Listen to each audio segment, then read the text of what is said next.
The great chamber of the Galactic. Council stretched upward like a hollow. Mountain clears throat thousands of. Seats rose in circles around the central platform filled with representatives. From hundreds of species, light filtered through crystal walls that showed the stars beyond. This was Nexus Prime, the heart of galactic civilization, where every major decision had been made for 10,000 years.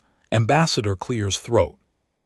Elena Vance stood alone on the central platform. She was a small figure in this vast space, a single human woman, surrounded by aliens who had ruled the stars since before her species had discovered fire. Her gray hair was pulled back tight. Her face showed no expression. In her hands she held a data crystal that contained evidence of crimes that would shake the galaxy if anyone bothered to believe her. The Velari delegation sat in the highest seats, looking down at her with obvious amusement. They were tall beings nearly 3 m in height, with skin like polished bronze and eyes that glowed soft yellow. For 6,000 years, the Velari Dominion had been one of the 3 ruling powers of the Council. They controlled 1,000 star systems. They commanded the largest military fleet in known space, and for the past decade, they had been secretly destroying human colonies on the frontier. Elena activated the data crystal. Holographic images filled the air above her, showing burned cities and mass graves. The evidence was clear and terrible. Velari warships bombing civilian centers, Velari soldiers herding humans into labor camps, children separated from parents, the old and sick left to die, over 2 million humans enslaved or killed across 17 colony worlds. The chamber fell silent.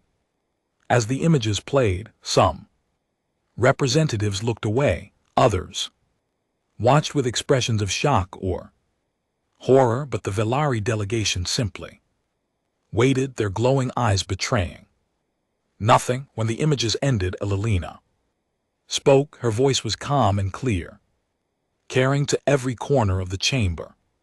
Through the translation systems, these crimes were committed over a period of 8 years. We brought our first complaints to this council 6 years ago. We were told to wait for an investigation. We waited. We brought more evidence 3 years ago.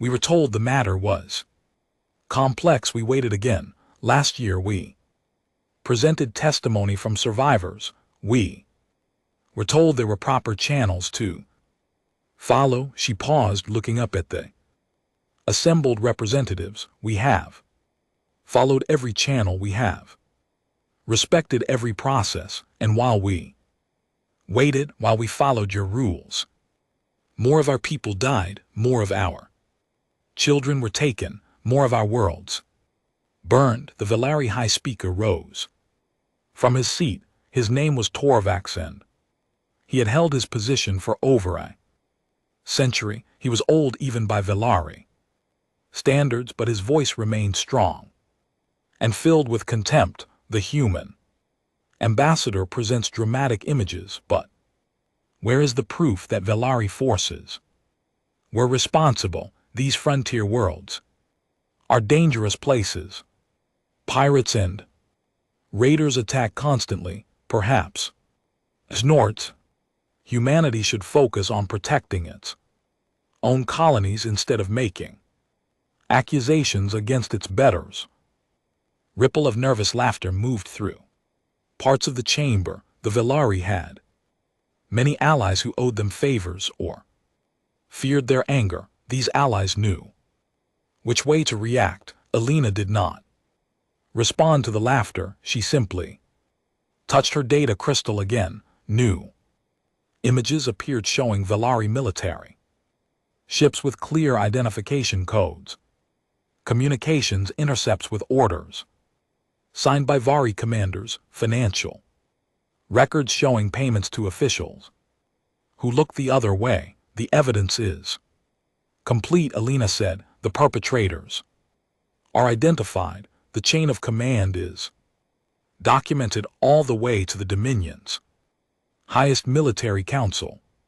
This was not the work of pirates. This was a systematic campaign of conquest and genocide approved at the highest levels of Velari government. The chamber buzzed with whispered conversations. Many representatives had suspected something like this for years. The Velari had grown aggressive lately, pushing boundaries everywhere, but suspecting was different from seeing. Proof displayed before the entire galaxy. High Speaker Torvek laughed. It was a cold sound, like metal scraping stone. And what does humanity propose to do about these alleged crimes? Your species has been part of this council for 60 years. In that time you have contributed nothing but trade goods and complaints. Your fleet consists of a few hundred small vessels. Snorts. Your military technology is generations behind even the minor powers. Do you plan to threaten us with your cargo ships? More laughter from the Velari allies. Alana waited for it to fade. I'm not here to threaten anyone, she said. I am here to deliver an ultimatum and a choice. The laughter stopped. Even the Velari looked surprised. Small species did not deliver ultimatums to galactic powers. It simply was not done. Alelina continued, her voice still calm, almost gentle. The United Human Confederacy demands the following. First, all Belari forces will withdraw from human space within 30 standard days. Second, all human captives will be returned to their families. Third, the Velari Dominion will pay reparations to the victims and their descendants. Fourth, those responsible for ordering these crimes will face justice before an independent tribunal. Torvek spread his arms wide, a gesture of mock disbelief. And if we refuse these absurd demands, what then, little ambassador? Will you send your cargo ships to attack us if these demands are not met within 30 standard days? Alina said. The United Human Confederacy will consider the peace accord void, all treaties, all agreements, all obligations between our peoples will end, and we will resolve this matter ourselves by our own methods. The chamber erupted in noise. Some representatives shouted in outrage at humanity's arrogance. Others called for order. The Velari delegation laughed openly, slapping their seats in amusement. Torvax raised a hand for silence. When the noise faded, he looked down at Alina with something close to pity. I have lived for 400 years human. I have seen species rise and fall.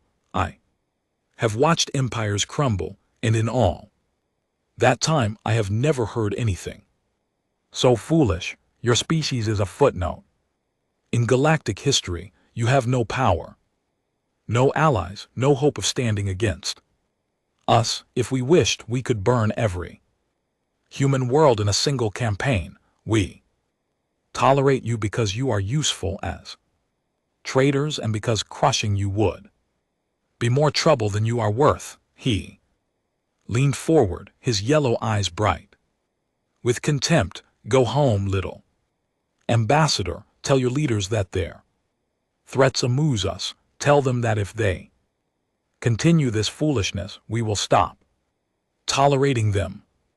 And tell them that when we decide to take the rest of your worlds, there will be no warnings and no ultimatums. There will only be silence. Where humanity used to be. Alina stood motionless through this speech. When Torvex finished, she nodded slowly as if confirming something she had already known. I will relay your response to my government, but first I wish to address the council as a whole. She turned in a slow circle, looking at each delegation. In turn, her gaze lingered on species that had remained silent, who had not joined the laughter, who had watched the evidence with troubled expressions. For 60 years, humanity has been a faithful member of this council. We have honored every treaty, we have paid every fee, we have followed every rule. We believe that this system, for all its flaws, represented something worth preserving, a way for different species to live together without constant war, a path toward something better than the endless cycles of conquest and revenge. She paused, and when she spoke again, there was sadness in her voice. We were wrong. This system does not protect the weak. It protects the strong. It allows powerful species to prey upon smaller ones while the rest look away. It turns justice into a process that never ends and never delivers. Elena looked up at the Valari delegation one final time. You have 30 days. What happens after? That is your choice, not ours. We offered peace. We beg for justice. You laughed at us. Remember that. When the time comes, remember that we tried everything else first. She turned and walked toward the exit. The chamber was silent now, the laughter gone. Something in her voice and the way she moved had changed the mood. Even the Belthari watched her go with expressions that were not quite as confident as before. At the door, Elena paused and looked back. One more thing to those species who have treated humanity with fairness and friendship over the years. We thank you. Whatever happens next, know that we remember kindness as clearly as we remember cruelty. Our quarrel is not with you. Then she was gone. The council erupted into debate that lasted for hours. Eventually, they voted to form another committee to investigate the matter. Further, the Valari declared the issue closed and warned other species against interfering in their affairs. Most delegations simply wanted to forget the whole unpleasant scene. Nobody noticed when Elena Vance boarded her shuttle and sent a coded transmission to a ship waiting beyond the system's edge. The message was short, only 3 words. They refused. Begin. Far away across human space, lights began to blink on consoles that had been dark for decades. Machines that had waited in silence began to wake, and humanity, which had hidden its true face for 60 patient years, began to take off its mask. Clock was now running, and the galaxy had no idea what was coming. In the days that followed Ambassador Vance's ultimatum, the galaxy tried to return to normal. The news networks discussed the incident briefly before moving on to other stories.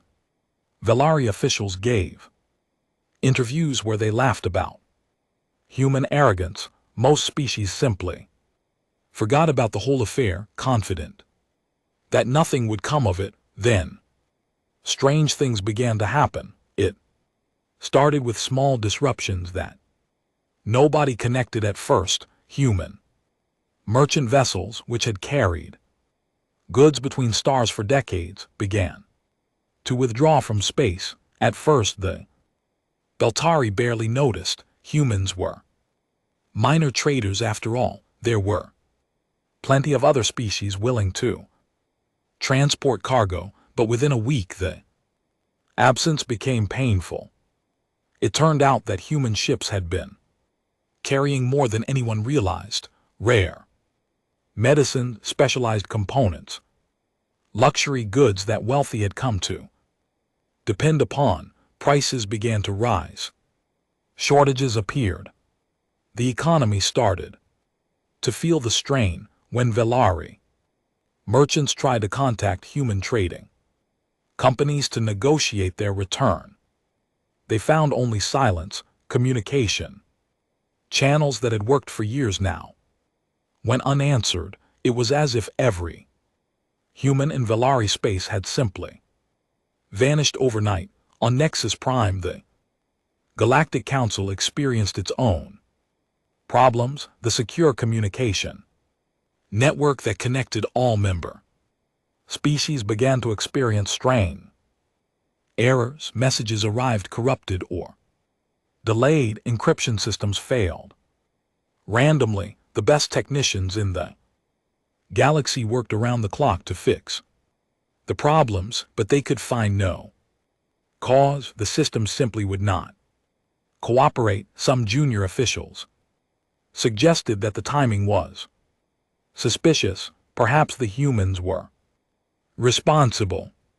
Their superiors dismissed such talk as paranoid. Everyone knew humans did not have the technical skill for such attacks. The failures were just coincidence, probably caused by aging equipment. Then a Velari military convoy disappeared. It was a standard patrol mission, 12 warships traveling through sector near human space. They entered hyperspace as scheduled. They never emerged. Search parties found nothing. No wreckage, no emergency signals, no survivors. The ships were simply gone, along with their 3,000 crew members.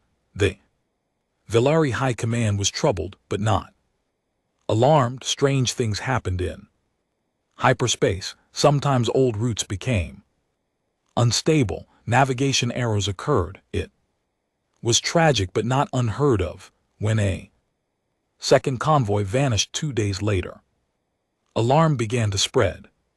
High Speaker Torvak demanded answers from his military commanders. They had none to give. Their scouts searched every sector.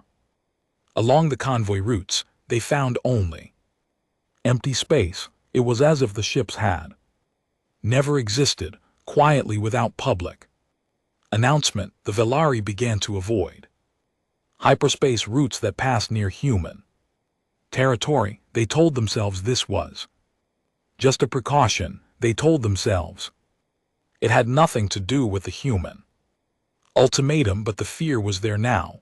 A cold whisper that would not go away. On Nexus Prime, Ambassador Vance continued to attend council sessions. She said nothing. She simply sat in the human delegation small section and watched. Other representatives began to notice her presence in a way they never had before. Her silence was more disturbing than any speech. The Nexari delegate, a being of light and crystal named Illumina, finally approached Vance. During a recess, the Nexari were an old species, wise and careful. They had survived for millions of years by paying attention to things others missed. Ambassador Vance, Illumina said, her voice like wind chimes, may I speak with you privately? Elena nodded and followed the Nexari to a quiet alcove overlooking the stars. Something is happening, Illumina said. The Velari are frightened, though they hide it well.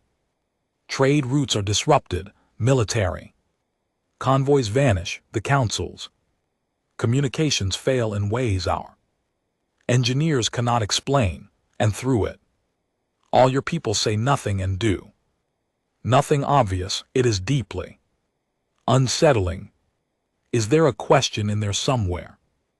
Elena asked. Illumina's crystal body shifted through colors that indicated concern. What is humanity doing? And, more importantly, what is humanity? Elena was silent for a long moment, looking out at the stars. For 60 years, we have been exactly what the galaxy expected us to be: traders, diplomats, a minor species with limited technology and no real power. We played our role perfectly. We made everyone comfortable. And now the mask is starting to slip. Alina turned to face the Nexari. Delegate, Illumina, your species is old enough to know that appearances can deceive. You survived because you never assumed you understood everything. The Veleri survived because they were strong enough to crush anyone who challenged them. But strength and wisdom are not the same thing. Are you saying humanity has been hiding something? Alina smiled. There was something in that smile that made Illumina's crystal form dim slightly. I'm saying that in 12 days the ultimatum expires. Between now and then, I suggest the Nexari keep their distance from Balari space, not because we bear your species any ill will, but because what happens next will be significant. She walked away, leaving Illumina alone with questions that had no comfortable answers. The strange events continued. Velari intelligence networks, which had spent centuries building webs of informants across the galaxy, began to collapse. Agents went silent. Sources stopped reporting. Information that had flowed freely for generations simply dried up. When Velari spy masters investigated, they discovered something disturbing. Many of their most valuable informants had been human or had worked closely with humans. These people had not been arrested or killed. They had simply vanished as if they had never existed. Database records were corrupted. Identity files were gone. It was like trying to grab smoke. Even more troubling were the reports from Velari world. Citizens began to notice humans everywhere they went, in markets, in transit stations, in parks and public spaces. The humans did nothing threatening. They simply watched. They were always watching with calm eyes that revealed nothing. Military commanders ordered security sweeps. The humans they detained were all legal visitors with proper documentation. There was no law against standing in public spaces and observing. The Velari had to release them, feeling foolish and frustrated. On the occupied human worlds, the captive populations grew quieter. They stopped resisting. They stopped complaining. Velari guards found this more disturbing than open rebellion. The humans worked in the labor camps without protest, but there was something in their eyes, a patience that felt like a promise. They know something, one guard reported to his superiors. They know something we don't, and they're waiting for it. Velari High Council held an emergency session. For the first time, some members suggested that perhaps they should consider the human ultimatum seriously. Perhaps returning a few captives would calm the situation. Perhaps some show of goodwill would end the unsettling incidents. Torvax crushed these suggestions with cold fury. We are the Velthari Dominion, he declared. We do not negotiate with lesser species. We do not show weakness. The humans are playing psychological games because they have no real power. If we give them anything now, every minor species in the galaxy will think they can make demands of us. He slammed his fist on the table. In 12 days, their ultimatum expires. Nothing will happen because nothing can happen. Humanity is bluffing. When their deadline passes and nothing changes, the galaxy will see them for the fools they are. Their reputation will be destroyed. And then when the moment is right, we will finish what we started.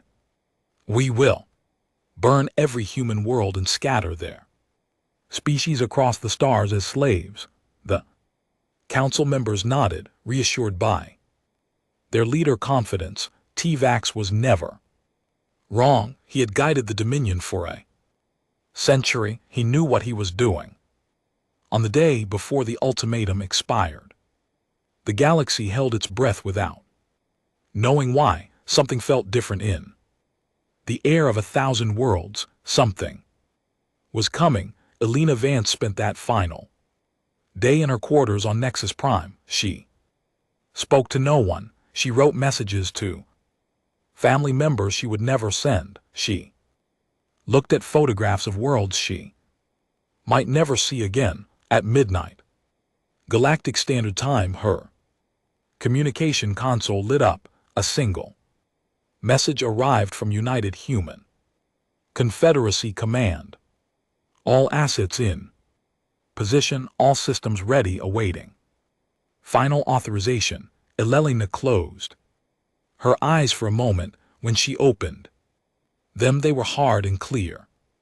Authorization confirmed. She transmitted. Execute operation. Revelation. Far away in the darkness, between stars, something began to move.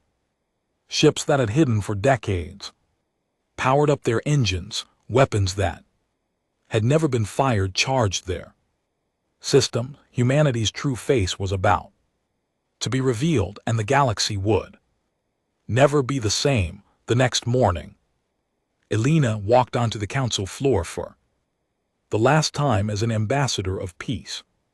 She carried no data crystals this time. She had nothing left to prove, nothing left to ask for. A single human ship had appeared in orbit above Nexus Prime. During the night, it hung in space like a black knife, sleek and angular, utterly unlike any human vessel anyone had ever seen. The Velari had scrambled a dozen warships to intercept it. They now orbited at a respectful distance, their crews too frightened to approach. The ship broadcast a single message to the entire galaxy, transmitted on every frequency and in every language. The peace accord as it pertains to humanity is hereby dissolved. We offered peace, you chose otherwise. May history remember that we tried. In the council chamber, Torvax rose to deliver a contemptuous response. He never got the chance because in that moment the reports began flooding in from Vari space. Reports of human ships appearing from nowhere. Reports of weapons that made no sense. Reports of an enemy that had been waiting invisible for 60 long years. The war had begun and humanity was done pretending. Admiral Korath stood on the bridge of the Velari flagship Eternal Dominion and watched his fleet assemble. 300 capital ships, the pride of the Dominion's navy, gathered in formation above the colony world of Thuron 4. Thousands of smaller vessels surrounded them like schools of fish around great whales. It was the largest military force deployed in a generation. The humans had taken Theon the 4 3 days ago. They had somehow appeared from nowhere, disabled the planetary defense grid, and landed troops that liberated the late camps before anyone understood what was happening. Now they held the world with a garrison that orbital scans estimated at less than 10,000 soldiers. Kor had been ordered to retake Theon Fort and crush the human forces completely. The High Council wanted a display of overwhelming power that would end this conflict before it truly began. They wanted the galaxy to see what happened to species that challenged Velari dominance. All ships report ready. Admiral, his second in command, reported the fleet is at full combat strength. Kor nodded with satisfaction. Even if the humans had somehow hidden advanced ships they could not have many, his fleet would crush any defense they could muster. This battle would be over in hours. Begin the approach, he ordered. All ships advance on Thoron. The IV for the massive fleet moved as one Engines blazing, weapons charged, Korath allowed himself a moment of pride. This would be the victory that secured his legacy. Future generations would remember the admiral who reminded the galaxy why the Velari ruled. They were halfway to the planet when the censor officer spoke, confusion clear in his voice. Admiral, we're detecting contacts emerging from hyperspace, multiple signatures. They appear to be human. Korath turned to the main display. 12 ships had appeared between his fleet and Thoron the Four. They were small compared to Velari capital ships, black and angular, moving with impossible grace. They look like nothing in any database. Only 12. Korath laughed. They send 12 ships against 300. These humans are even more foolish than I thought. Admiral, I'm reading strange energy signatures from those vessels. Our sensors are having difficulty analyzing them. It doesn't matter. All ships open fire. Destroy those insects. 300 Velari warships unleash their weapons. The void lit up with enough firepower to crack a planet's crust. Energy beams and missiles filled the space between the fleets, converging on the 12 human ships. The human ships did not even try to dodge. They flew straight into the barrage, and then something impossible happened. The weapons fire simply vanished. Energy beams bent around the human ships like water flowing around stones. Missiles stopped in mid-flight and fell dead. Not one weapon touched the black vessels. Korath stared at the display in disbelief. That's not possible. No shield technology could do that. Increased firepower, all weapons. Continuous fire. The Velari fleet poured everything they had at the human ships. The result was the same. The weapons simply could not reach their targets. It was like trying to strike a shadow. Then the human ships returned fire. Korath never saw what hit them. There was no visible beam, no missile, no weapon signature at all. One moment his ships were firing, the next moment they were dying. The Eternal Dominion shuddered as systems all over the vessel failed simultaneously. Lights flickered, engines died, weapons went offline. The great flagship drifted helplessly, all power gone except for emergency life support. Across the fleet, the same thing was happening everywhere. 300 warships, the mightiest force the Dominion had deployed in centuries, stopped working in less than 4 minutes. They floated in space like dead fish, their crews alive but utterly helpless. Korath gripped his command chair as emergency lighting cast red shadows across the bridge. His crew looked at him with fear in their eyes. What happened? His second in command whispered. What did they hit us with? Before Korath could answer, the communication system crackled to life. Human voice spoke calm and clear. Admir Korath, this is Commander Sarah Chen of the United. Clears throat. Human Confederacy vessel Silent Thunder. Your fleet has been disabled. Your weapons are offline. Your engines are dead. You are not in danger if you remain calm. Life support will continue to function. Korath found his voice. What have you done to my ships? What kind of weapons are these? Our weapons target systems, not people. We could have destroyed your fleet, Admiral, every ship, every crew member. Instead, we chose to stop you. Without killing anyone, you might want to think about why we made that choice. The communication ended. Korath looked out the viewport at his crippled fleet, at the 12 black ships that had defeated them without breaking a sweat, and felt something he had not experienced in over a century of military service: fear. Across the occupied human worlds, similar scenes played out. Veltari. Ground forces had fortified their positions around the labor camps, expecting the humans to attack with conventional weapons. They had prepared defensive positions, heavy weapons placements, and overlapping fields of fire. None of it mattered on Kareth.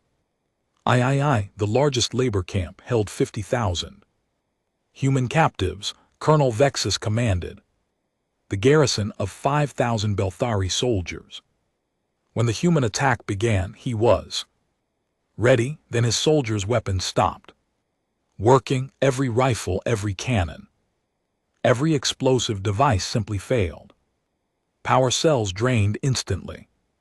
Mechanical systems locked up. In seconds, his entire garrison was armed with nothing but useless metal and plastic. Human soldiers appeared from nowhere, stepping out of thin air itself. They wore dark armor that seemed to swallow light. They moved through the Velari positions like ghosts, disarming soldiers who could not even see them coming.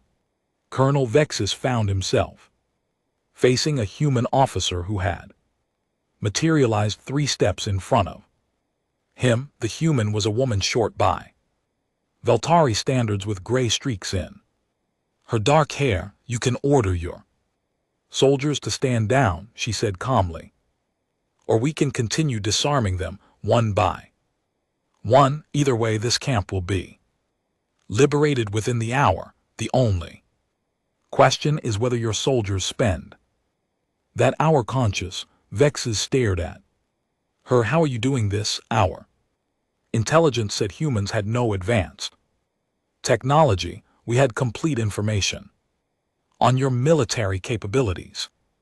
The human officer smiled slightly. "You had the information we wanted you to have. For 60 years we showed the galaxy exactly what we wanted them to see. Minor species with limited technology and no real power. A footnote in galactic history, as your High Speaker put it was all fake. Every ship we showed the Council, every weapon we demonstrated, every piece of technology we traded, all carefully chosen to make us look weak. The real human fleet, the real human technology, we kept hidden, waiting, hoping we would never need to use it." Vexus felt his certainty crumbling. "But why? Why pretend to be weak?" The officer's expression grew serious. "Because we remembered our own history. We remembered what happened when powerful nations encountered weaker ones on our own world. The conquest, the slavery, the genocide. We did those things to each other before we learned better. When we reached the stars and found other species, we had a choice. We could become the conquerors, or we could try something different." She gestured at the camp around them, at the human prisoners watching through the fences, with tears streaming down their faces. "We chose to join the Council as equals. We hoped that peaceful coexistence was possible. We gave your galaxy 60 years to prove us right." Her voice hardened. "You proved us wrong. Your species enslaved our people, burned our worlds, laughed at our pleas for justice. So now you get to see what we really are." "What are you going to do to us?" Vexus asked. The officer looked at him for a long moment. "We're going to liberate our people. We're going to disable your weapons and your ships, and then we're going to stop at your border and wait." "Wait for what?" "For your leaders to decide whether they want to continue this war or end it. We've shown you that we can destroy you if we choose. Now we're going to show you something else. Something that might be harder for you to understand." "What's that?" "Mercy," she said. "We're going to show you mercy, not because you deserve it, but because that's who we choose to be." The camp gates opened. human soldiers helped the captives walk to freedom, supporting those too weak to stand on their own. Velari guards stood helpless, watching their prisoners leave, unable to stop them. Across the galaxy, the news spread like wildfire. The human victory was total and incomprehensible. The greatest Velari fleet ever assembled had been defeated without a single death. Ground forces had been neutralized without bloodshed. Occupied worlds had been liberated with surgical precision. And then, strangest of all, the humans stopped. Their fleet halted at the border of Velari core space. Their ground forces completed the liberation of the occupied worlds and went no further. They had demonstrated power beyond anything the galaxy had ever seen, and then they chose not to use it. On Nexus Prime, Ambassador Vance addressed a council chamber filled with stunned representatives. "You now see what we could have been all along," she said. "You now understand what we hid and why we could have conquered this galaxy. Decades ago, we could have made every species kneel before us. Instead, we chose to live as one species among many. We chose peace over power." She paused, letting the words sink in. "We still choose peace. Our forces have stopped at the Velari border. We will not invade their home worlds. We will not destroy their civilization. We have taken back what was ours and nothing more. The war can end here today if the Velari wish it." High Speaker Torvex, watching via communication link from his capital, spoke for the first time since the disaster. "And if we refuse, if we continue to fight," Alina met his eyes through the screen, "then we will defend ourselves. We will destroy every ship and every weapon you send against us. We will grind your military to dust while never setting foot on your worlds. And when you finally have nothing left to fight with, we will make the same offer we're making now. The only difference will be how many of your people die before you accept it." Torvech's face showed emotions no one had ever seen there before: uncertainty, fear, and somewhere beneath them, the first stirrings of something that might have been respect. "You would truly spare us after everything we did to your people?" "We would not, because you deserve it, but because we refuse to become what you are. We refuse to let your crimes turn us into monsters. That is our choice. Now you have to make yours." The galaxy waited for the Velari response, and for the first time in 6,000 years, no one knew what would happen next. The Velari, home world of Dominax Prime, had never known fear. For 6,000 years it had been the heart of an empire that conquered without consequence and ruled without challenge. Its cities gleamed with the wealth of 1,000 subject worlds. Its people walked with the confidence of masters who had never met their equals. Now fear lived in every street and every home. The news of the fleet's destruction had spread through the population like poison. 300 warships disabled without a single shot landing on target.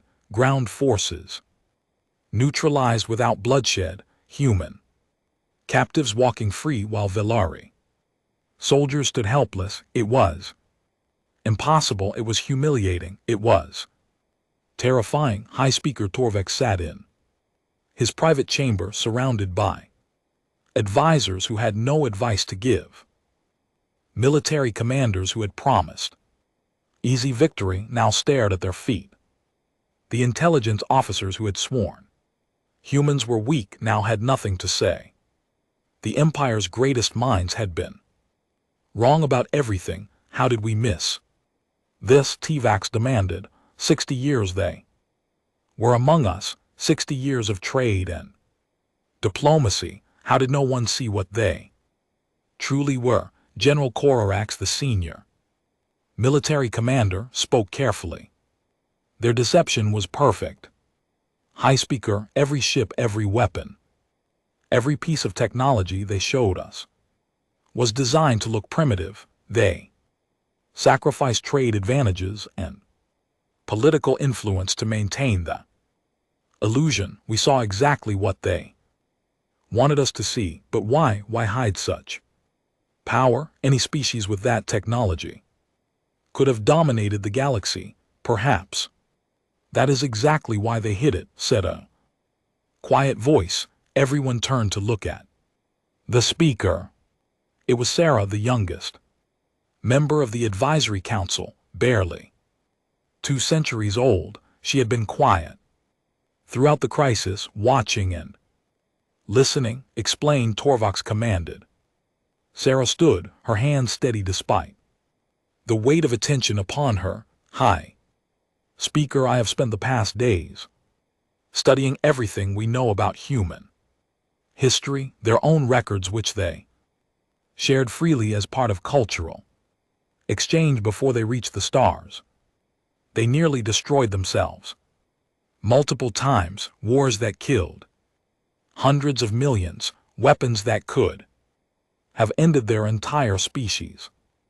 Barbaric, one general muttered. Perhaps. Sarah agreed, but they learned from it. They developed a deep fear of what unchecked power could do. When they finally united and reached the stars, they had a choice. They could become conquerors as we did, or they could try something different. They chose weakness, Torvax said dismissively. No. High Speaker, they chose restraint. They hid their power because they feared what they might become if everyone knew about it. They wanted to prove that peaceful coexistence was possible. They wanted to believe that species could live together without one dominating the others. Sarah paused, choosing her next words carefully. We proved them wrong. We took their people. We burned their worlds. We laughed at their pain, and still even now they offer us mercy. Does that sound like weakness to you? The chamber fell silent. Torvax stared at Sarah with an expression no one could read. Finally he spoke. What would you have me do, young one? Accept their terms. Humble the Dominion before a species we enslaved. I would have you consider what happens if we don't, Sarah replied. Their fleet sits at our border. They could have advanced. They could be bombing our cities right now. Instead, they wait. They offer peace. How long will they wait? How many of our people will die if we force them to fight? General Korax slammed his fist on the table. We cannot simply surrender. The Dominion does not bow to anyone. Dominion has never faced an enemy like this. Sarah shot back. Our greatest fleet was destroyed in minutes. Our ground forces were neutralized without a shot fired. What exactly do you propose we fight them with? Harsh words. Argument exploded across the chamber. Hawks demanded continued resistance, even if it meant the destruction of the Dominion. Moderates urged negotiation, pointing out that humanity's terms were harsh but survivable. Torvax listened to all of it, his ancient face revealing nothing. Finally he raised a hand for silence. We will respond to the human ultimatum tomorrow. Tonight I wish to speak with their ambassador alone. The request surprised everyone, but no one dared object. Messages were sent through diplomatic channels. Within hours a human shuttle descended through Dominax Prime's atmosphere. Ambassador Vance arrived at the High Speaker's palace. As night fell over the capital, she was escorted to Torvax's private garden, a vast space filled with alien plants collected from across the empire. The High Speaker stood among his treasures, looking older than anyone had ever seen. Thank you for coming, he said. His voice held none of its usual contempt. I admit I was surprised by the invitation. Alina replied, a few days ago, you promised to scatter humanity across the stars as slaves. A few days ago, I was a fool. T-Vax turned to face her. I have ruled the Dominion for a century. I have commanded fleets and conquered worlds. I believed myself wise. I was merely powerful, which is not the same thing. Alina remained silent, waiting. Your species confused me from the beginning, Torvox continued. You were clearly intelligent, clearly capable, yet you never pushed for more power. You accepted minor positions. You traded fairly when you could have cheated. You followed rules that did not benefit you. I thought it was weakness. I thought you were simply too foolish to see opportunities, and now I see that you were testing us, all of us, giving the galaxy a chance to prove that civilization could be more than a mask over savagery. Torvek's yellow eyes dimmed. We failed that test spectacularly. Yes, Alina said simply. You did your terms. Withdrawal from occupied territories, which is already done. Return of all captives, which we are arranging, but the reparations, the tribunal for war crimes, these things will break us. Not militarily. You could do that whenever you wish, but culturally, the Dominion's entire identity is built on strength and dominance. To admit we were wrong, to pay for our crimes, to see our leaders judged by others. Many of my people will not survive that kind of humiliation.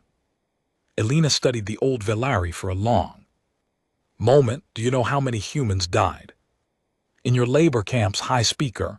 Do you know how many children were separated from their parents? How many families were destroyed? How many dreams were crushed under Velari boots? Torvex did not answer. Your people's humiliation does not compare to their suffering, but I understand what you're saying. You're asking if there is another way, a path that gives justice without destruction. Is there? Elelina walked among the alien plants, touching their leaves gently. My government gave me authority to negotiate within certain boundaries. The core demands cannot change. The reparations will be paid. The war criminals will face justice, but there may be room to discuss how these things happen. She turned back to Torvex. Reparations could be paid over time in ways that rebuild rather than punish. Economic cooperation instead of pure extraction. The tribunals could include judges alongside human ones, showing that justice is shared rather than imposed. These modifications would be difficult to sell to my people, many of whom want to see the Dominion broken completely, but you would try. I would, because I meant what I said in the council chamber. We refused to become what you were. Revenge would be easy. Justice is harder. Building something better is hardest of all, but that is who we are. Torvex was silent for a long time. When he spoke again, his voice was thick with emotion. In 400 years I have never apologized for anything. I do not know if I know how, but I want you to understand something. The crimes against your people were real. The suffering was real, and for my part in allowing them, for my arrogance and cruelty, I am he. Struggled with the word, I am sorry. Elelina looked at him. She saw the effort those words cost him. She saw the weight of centuries pressing down on ancient shoulders. That is a beginning, she said quietly. only a beginning, but it is something. They talked through the night, two leaders from species that had nearly destroyed each other trying to find a path towards something better. When dawn broke over Dominax Prime, they had the outline of an agreement. It would take months to finalize. It would face opposition from hardliners on both sides, but it was possible. As Elena prepared to leave, Torvax asked one final question: why did you come here? Alone, I could have had you killed. My guards could have taken you hostage. Elena smiled slightly. Could they? Torvax thought about the ships that appeared from nowhere, the weapons that disabled entire fleets, the soldiers that materialized from thin air. Probably not, he admitted. I came because sometimes peace requires risk. Sometimes you have to trust that your enemy wants to be better than they have been. I chose to believe that about you. High Speaker, please don't make me regret it. She walked out of the garden, leaving the old ruler alone among his conquered treasures. For the first time in centuries, Torvax felt something he could not name. It might have been hope. It might have been shame. It might have been the first stirrings of a desire to be worthy of the mercy he had been shown. The next day he addressed the Dominion and announced that negotiations for peace would begin. The reaction was mixed. Some cursed him as weak, others wept with relief, but the war was over. Now the harder work could begin. The work of healing, the work of justice, the work of building a future where the strong did not automatically prey upon the weak. It would take years. It would take sacrifice. It would require the Velari to become something they had never been before, but it was possible. And in that possibility lay the seed of something the galaxy had never seen. A peace built not on fear, but on the choice to be better. Humanity had shown the way. Now others would have to decide whether to follow. 3 months had passed since the war ended. The galaxy was still adjusting to its new reality. On Dominax Prime, the transition was painful. Hardliners within the Velari military had attempted a coup against High Speaker Torvax, demanding that the war continue.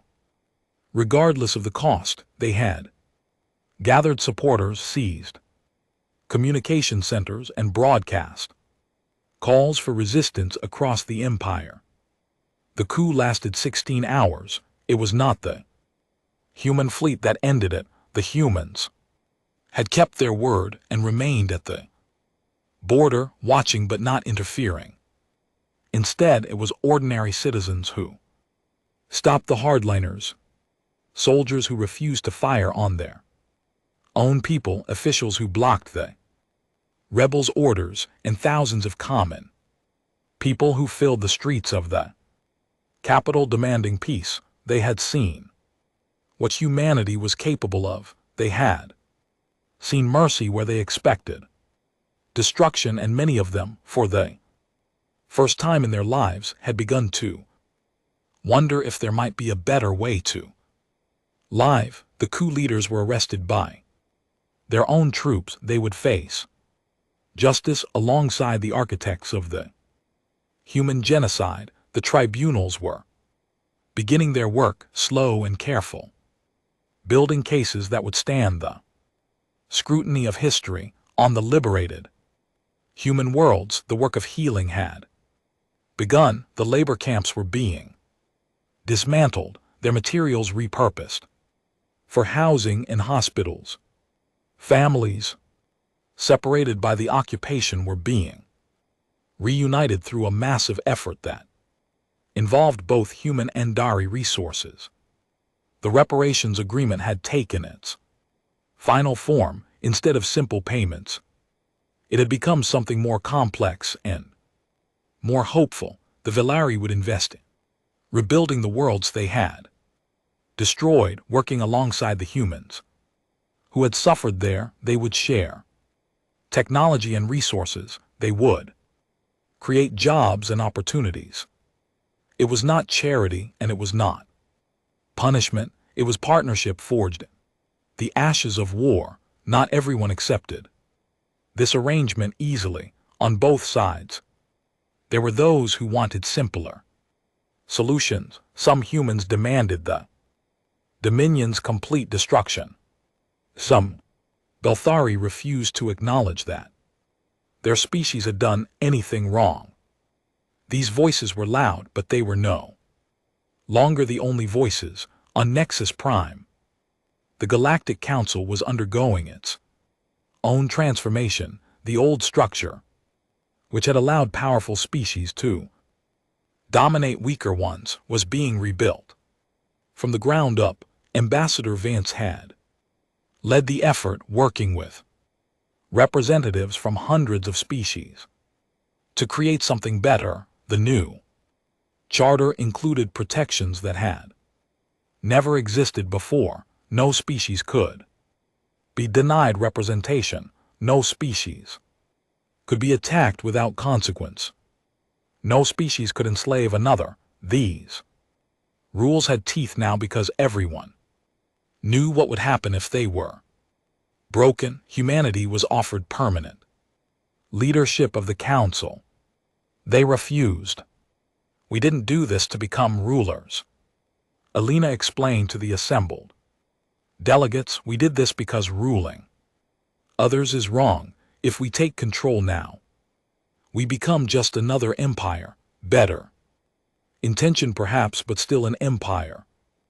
And empires always fail eventually, usually after causing tremendous suffering. Instead, humanity proposed a rotating leadership with every member species having an equal voice. They offered their advanced technology freely, with only one condition: it could not be used for conquest or domination. Any species that broke this rule would find itself facing the same response the Velari had experienced. The galaxy accepted these terms. They had little choice, but many also accepted them willingly, recognizing that humanity was offering something that had never existed before, a chance to build a civilization based on cooperation rather than competition, a galaxy where the strong protected the weak instead of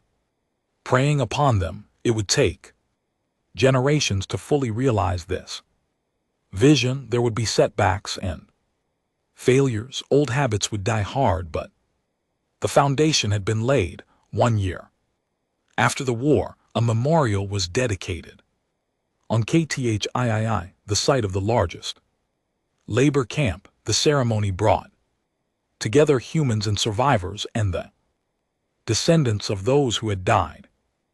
Elelina Vance stood before the crowd, looking at faces marked by grief and hope in equal measure.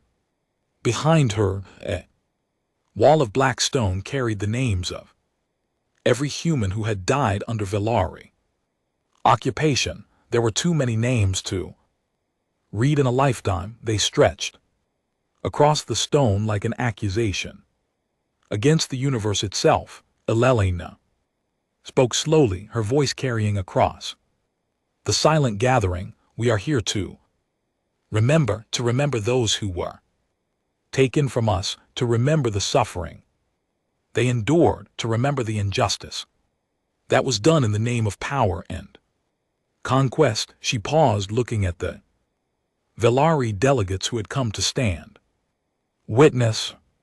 Some will say we should also be here to hate, to nurse our wounds and plan our revenge, to make sure that the species who did this to us suffers as we suffered. Elelina shook her head. Those voices are understandable.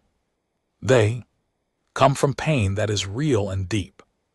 But they are wrong because revenge is just another word for continuing the cycle. It means becoming what we hate. It means letting our enemies define who We are, she turned to face the memorial wall, the people whose names are carved here did not die so that we could become monsters. They died because monsters already existed. Our job now is not to create more monsters. Our job is to build a galaxy where no one else has to die like this, where no child is torn from their parents, where no people are conquered and enslaved, where strength is used to protect, not to destroy. Elena looked back at the crowd. We could have burned the Velari worlds. We had the power. Some of us wanted to, but we chose differently. We chose mercy.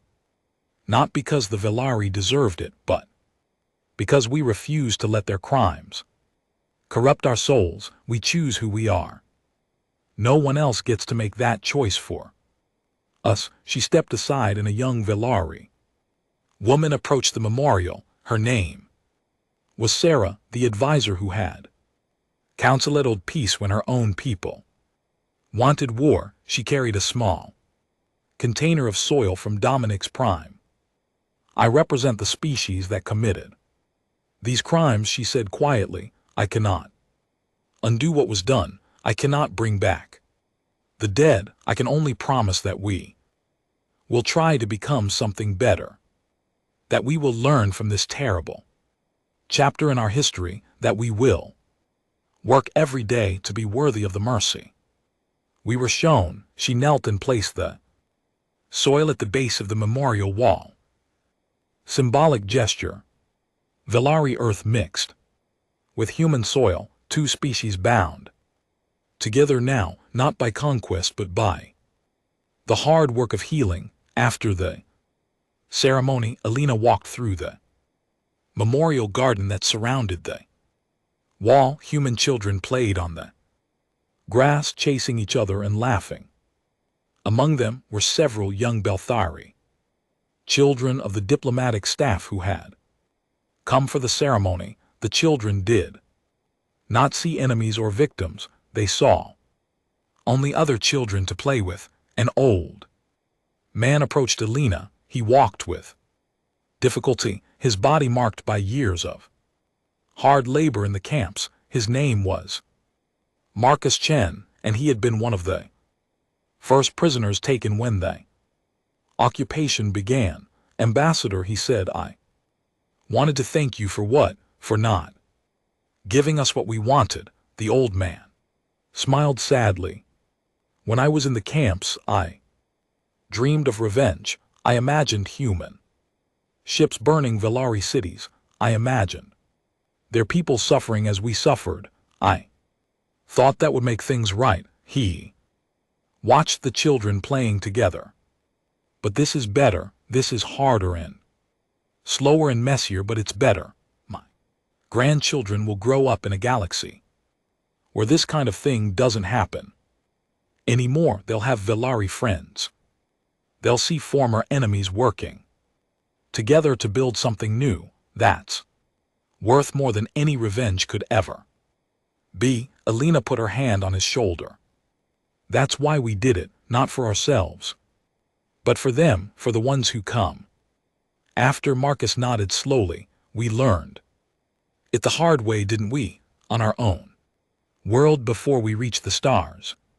We nearly destroyed ourselves with our hatred. We had to climb out of that darkness one painful step at a time, and now we're trying to help others avoid the same mistakes. Do you think it will work? Elena looked at the children, at the memorial, at the sky full of stars that held 1,000 worlds working together for the first time in history.